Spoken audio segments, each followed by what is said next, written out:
Another quick story, guys. You remember the story in the Bible about how many times to forgive your brother when he wrongs you? So this time around is Peter again. Peter walks up to Jesus and he asks, Jesus, how many times do I need to forgive my brother when he wrongs me? And Peter said, should it be 7 times? And I feel Peter was even being generous, because you and I would just say, if you do this thing to me once, do it the 3rd time. If you do it the 3rd time, I will not spare you. But Peter didn't. He was even saying 7 times. But here is what Jesus responded. He said, not 7 times, but 70 times 7 times. Let's keep that aside for a moment. Jesus began to share with Peter that the kingdom of heaven is like a king who wanted to settle his account, and they brought to him a servant who owed him about 10,000 talents. Okay, this servant was brought to the master. The servant couldn't pay this 10,000 talents, and the master commanded that he be locked up.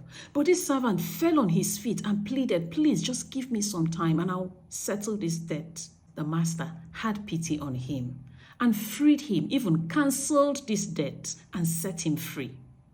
Off he went. On his way, he met a fellow servant who owed him 100 ruby. And this guy said, the servant that had just been forgiven told his fellow servant, pay me my 100 ruby. And the guy fell at his feet and said, please, I don't have this money to pay you. Please, can you just give me some time? I'll settle my debt. But no, the guy who was just forgiven jacked him. He said, no. Lie, you are going to give me my 100 rupees right now. Does that sound like you? It definitely sounds like all of us sometimes. And then this guy was pleading, but no, he said, lock him up until he's able to pay all his debt.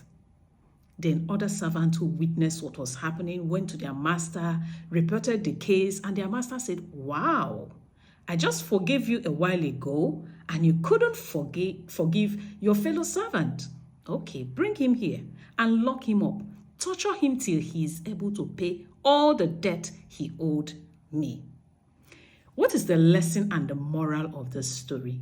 This analogy that Jesus gave is the fact that if you can't forgive your brother, don't expect to be forgiven. And we are faced with this every single day. You know, I don't even know how many times you say you face people who wrong you, who do one thing or the other, just as you yourself wrong others. But we are meant to rub each other with this forgiveness each time.